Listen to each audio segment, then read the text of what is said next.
They laughed when the quiet black girl was told to solve the hardest calculus problem on the board, but what she did next turned the classroom into complete silence. This is one story you don't want to miss. Subscribe now to Simply Stories. For more powerful stories like this, the lecture hall buzzed with conversation as students filed into the advanced calculus course at one of the most prestigious universities in the country. The room had the air of arrogance. Many of the students came from wealthy families, confident, entitled, used to winning. They exchanged familiar glances, cracked jokes, and sprawled across seats as if the room belonged to them. The professor, known across campus for his sharp tongue and sarcastic humor, stood at the front already scribbling half a problem on the whiteboard. He was the kind of man who enjoyed hearing himself talk, who made students laugh as often as he made them squirm. New girl slipped quietly through the doors at the back. She wore no flashy brands, no loud colors, just a neat button-up shirt, dark jeans, and a calm, unreadable expression. She was black, and unlike the others, no one seemed to know her name. She didn't look nervous or excited. She looked focused. She took a seat at the back row, unfolded her notebook, and sat straight without saying a word. The other students barely noticed her. Those who did glanced briefly before returning to their conversations, assuming she wouldn't last long. In this class, the professor turned around, tapping the whiteboard with a dry erase marker. "Welcome to Advanced Calculus," he announced, eyeing the room. "The course where you discover you know less than you thought you did." A few chuckles echoed through the room. Then, with theatrical flair, he finished writing an equation. So dense and twisted, it looked more like art than math. "Who wants to solve this?" he smirked. Silence. Everyone stared. No one volunteered. Then his eyes fell on the back row. "You," he said, pointing. "New girl." The room turned in unison to look at her. "Why don't you give it a shot?" His voice was light, amused, but everyone knew it wasn't a real invitation. It was a joke, a tradition of sorts. Pick someone who looked out of place and watch them flail. Some students grinned knowingly. A few shifted uncomfortably. A cluster of rich kids in the front row stifled laughter, whispering to each other. One of them muttered, "This should be good." She didn't hesitate. She didn't even blink. She closed her notebook, stood up, and began walking to the front, as if it were the most natural thing in the world. The laughter faded, replaced with a strange kind of stillness. She reached the board, picked up the marker with a steady hand, and stared at the equation. 10 seconds passed, then 20. Professor crossed his arms, already preparing a witty remark. The students leaned in, waiting for her to make a mistake. But she didn't. Instead, she started writing. Her first step wasn't random. It was precise, methodical. She began breaking the equation down piece by piece, rewriting it with substitutions, identifying symmetry, simplifying expressions. Her handwriting was neat, fast, deliberate. The room, which had been filled with snickers and whispers, grew quieter with every stroke of her pen. The professor's smirk slowly disappeared. He stepped forward, eyes narrowing. The students exchanged confused glances. A few leaned over their desks to whisper, "Wait, is she actually doing it?" One student frowned and pulled out his calculator, trying to follow along. Another started taking notes, unable to keep up with the logic unraveling in front of them. She kept working, undistracted by the growing tension in the room. There was no showmanship, no attitude, just focus. It was as if the room didn't exist. She crossed terms, reduced variables, applied theorems effortlessly. The professor opened his mouth once, then closed it. He walked to the side, watching as she moved through each step with uncanny accuracy. She paused only once, not because she was unsure, but to double-check an exponent. Then she finished. One final line. One clean, exact solution. She put the marker down gently and turned around. There was nothing left to say. No one laughed. No one spoke. A few jaws had dropped. Even the students who had smirked the loudest sat stunned, blinking in disbelief. The professor stared at the board, then at her, then back at the board. He forced a chuckle, tried to play it off. "Well, lucky guess, I suppose," he muttered. but his voice lacked the usual punch. It sounded hollow, unsure. She didn't respond. She didn't need to. She walked back to her seat, calm as ever, opened her notebook again, and started writing something. Maybe taking notes, maybe solving another problem. Just for herself. The silence lingered. The students who had laughed earlier now looked around.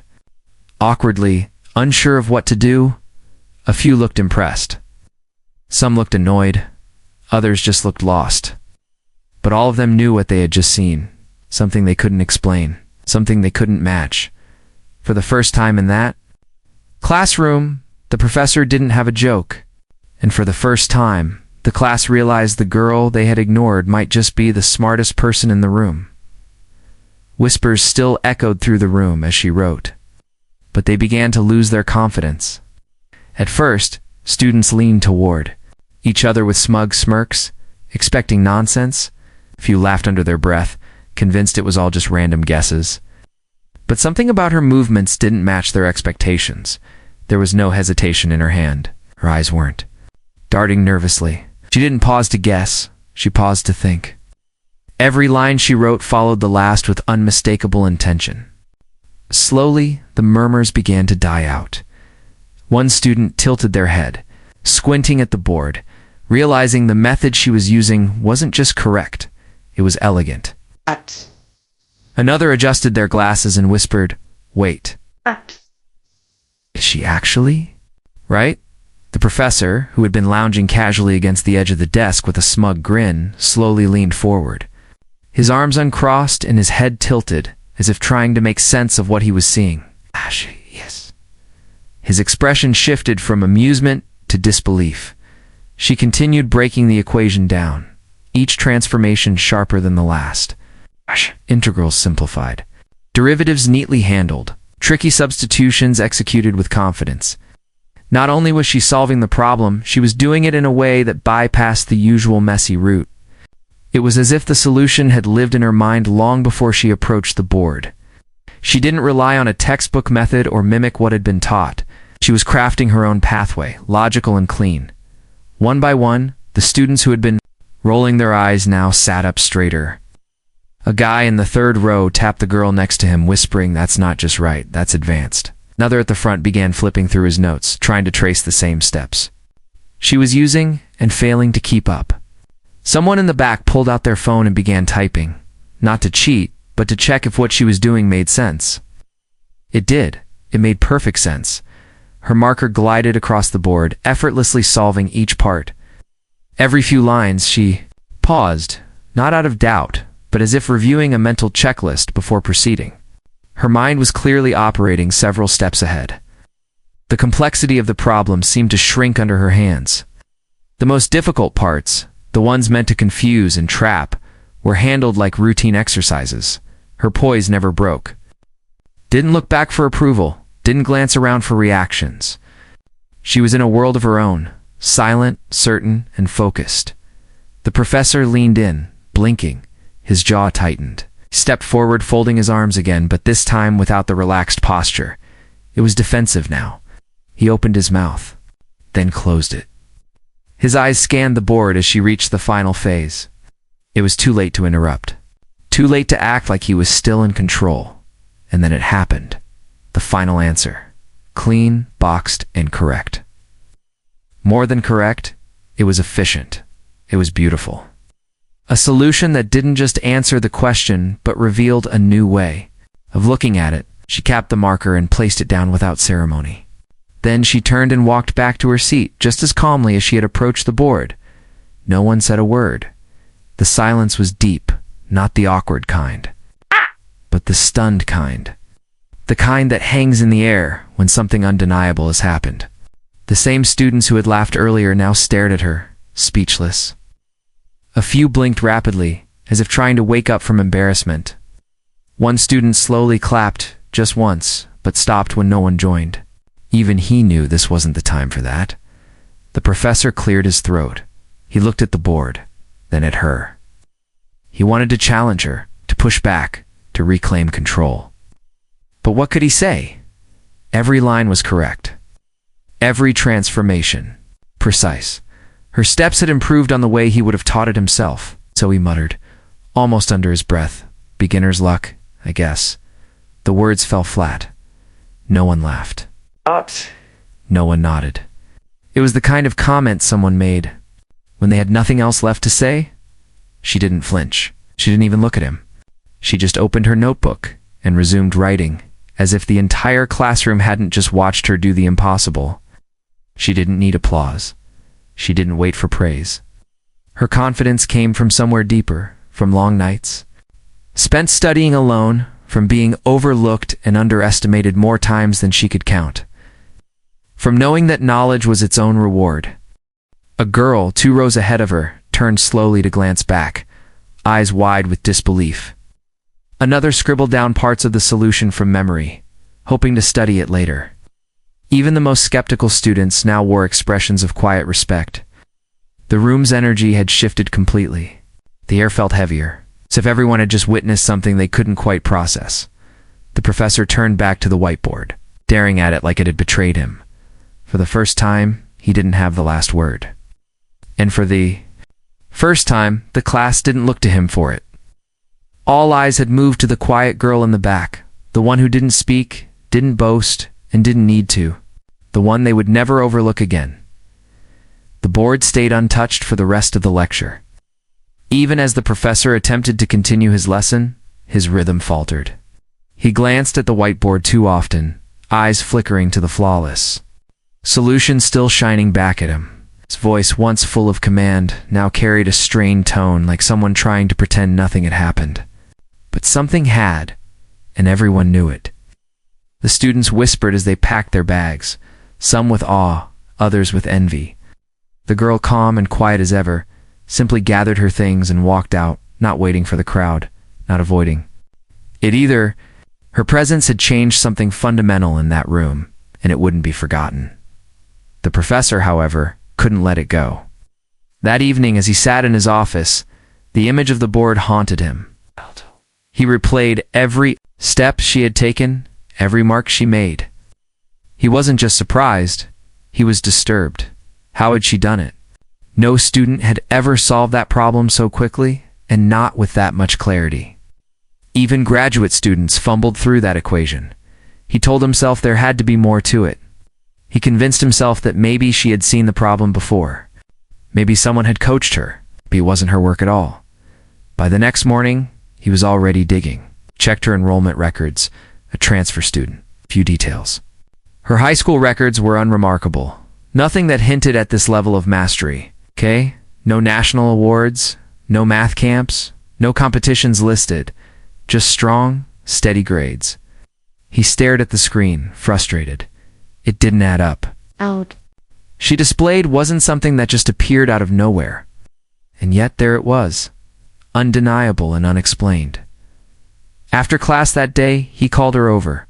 Students watched from a distance as she walked up to his desk. He didn't accuse her outright. His voice was quiet, probing. He asked how she'd learned to solve problems like that, where she studied, whether someone had helped her prepare. She looked him in the eyes, calm and respectful, and said simply, "I just love math. I study on my own. A lot. No arrogance, no defensiveness, just truth." But it wasn't enough for him. He wanted more, some thread to pull on, some flaw to expose. He dismissed her with a nod, pretending he was satisfied. But he wasn't. Rumors started soon after. Word of the board incident spread quickly. Students from other classes came asking questions, wanting to know who the quiet girl was. Some were impressed, inspired. Others weren't so generous. Whispers of cheating floated through the dorms and cafeterias. "No one solves that kind of problem cold," they said. She must have had notes or something. Maybe someone fed her the answer. The theories piled up, none of them backed by evidence, just bias. Just disbelief that someone who looked like her, who stayed so quiet, could be that smart without help.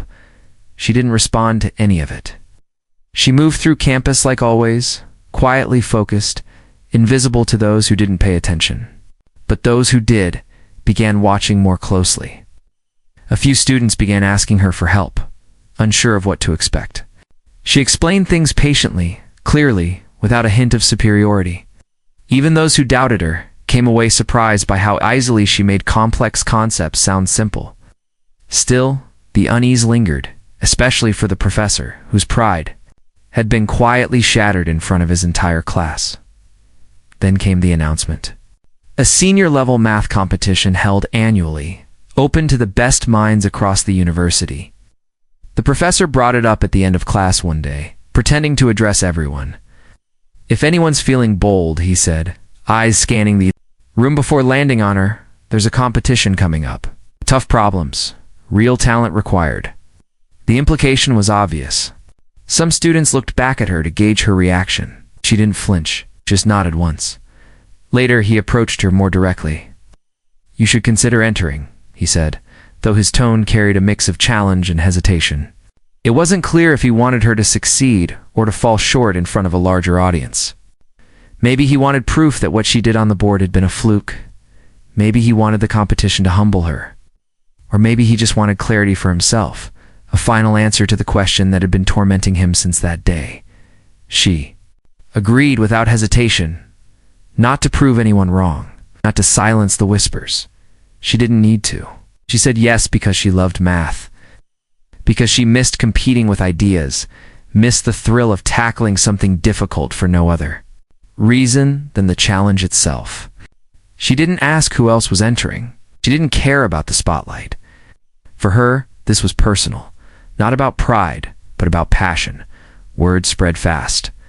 The girl who had stunned her calculus class was entering the competition. Reactions were mixed. Some hoped she'd win and shut everyone up once and for all. Others hoped she'd lose just to prove their doubts right. The professor watched her from a distance, still uncertain.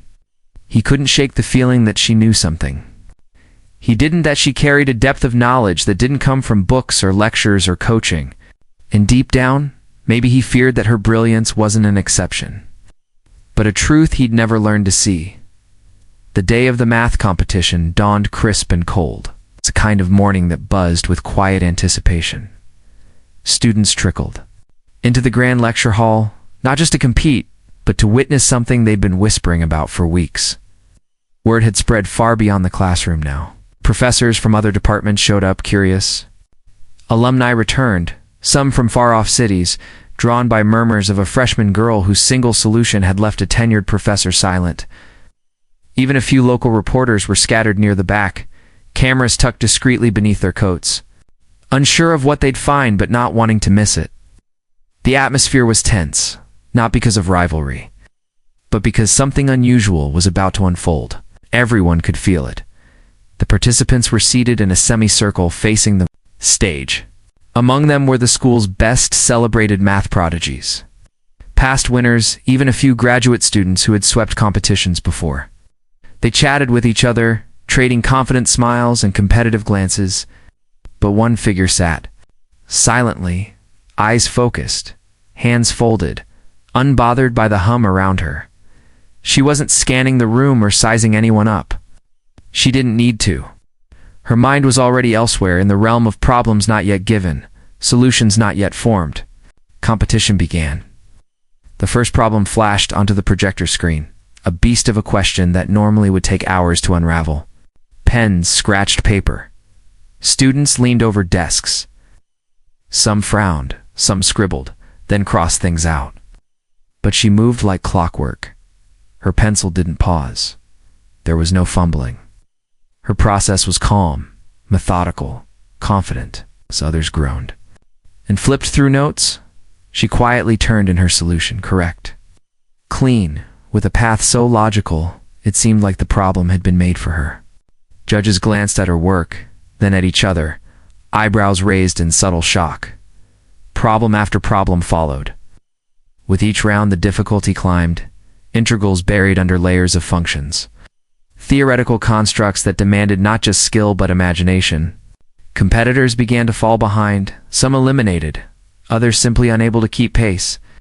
She didn't just keep up, she made it look easy. Her hands moved fluidly, almost like they were writing music rather than math. Time after time, she submitted. Her answers before anyone else, not rushed, just ready. And each time, the judges nodded with increasing amazement. The final round arrived. The remaining two participants stepped onto the stage, her and a senior student known for having won 2 national math awards. He was confident, tall, and greeted the crowd with a practiced grin. She simply nodded and took her place at the board. The host explained the rules, a live head-to-head battle on a single, brutal problem. Whoever solved it faster and better would win. The problem appeared. Oh. The hall fell silent. She read it once, twice. Her opponent was already scribbling. Furiously, taking the aggressive route, he attacked the problem with brute force the way most had been taught. But she just stood there, still, thinking, observing. Then, with almost eerie calm, she began. Her hand moved slowly at first, then faster, but never frantic. Her solution didn't mirror the usual method. It zigzagged, it reframed. It bent the entire question in a new direction. Gasps began to rise from the audience. Some professors stood, jaws slack. What she was doing wasn't just solving the problem, it was rewriting its foundation. She wasn't showing knowledge. She was showing mastery. Her opponent noticed the shift, glanced sideways, and his eyes widened. He knew, even before the timer buzzed, that it was over. She finished, stepped back, and put down the marker. Not dramatically, not with flourish, just with certainty. The judges reviewed both boards. The verdict was unanimous. Her solution wasn't just correct, it was revolutionary. The hall erupted. A standing ovation surged forward like a wave. Students, professors, alumni, even those who had doubted her, clapped until their hands burned. The noise was thunderous, but she stood quietly, hands clasped in front of her, eyes lowered in modesty. The professor who had once joked at her expense was among the crowd, frozen in place. His expression wasn't shame or guilt, it was something deeper. Oh, maybe. Or the realization that he had witnessed a rare moment in history. She stepped forward, thanked the audience with a simple bow, and walked off the stage. No bragging, no speeches. Her silence was louder than any victory cry. Her calm presence, even in that electric moment, reminded everyone that strength didn't always need to be loud to be unforgettable. Later, the footage made its way online. A clip of her head-to-head round exploded across social media. Viewers didn't just praise her intelligence, they were struck by her composure. Her quiet confidence, her grace under scrutiny. She wasn't viral because of drama or defiance. She was viral because she proved that brilliance didn't beg. To be seen, it revealed itself when it mattered most. The girl who was once mocked for standing at the board was now celebrated across campuses, forums, news outlets, not because she had shocked a room, because she had done it with dignity and without asking for anyone's approval. And as the story was shared around the world, one line echoed through every voiceover and article. What blew there? Mine's wasn't just her brain, it was the way she handled disrespect with dignity and turned it into history.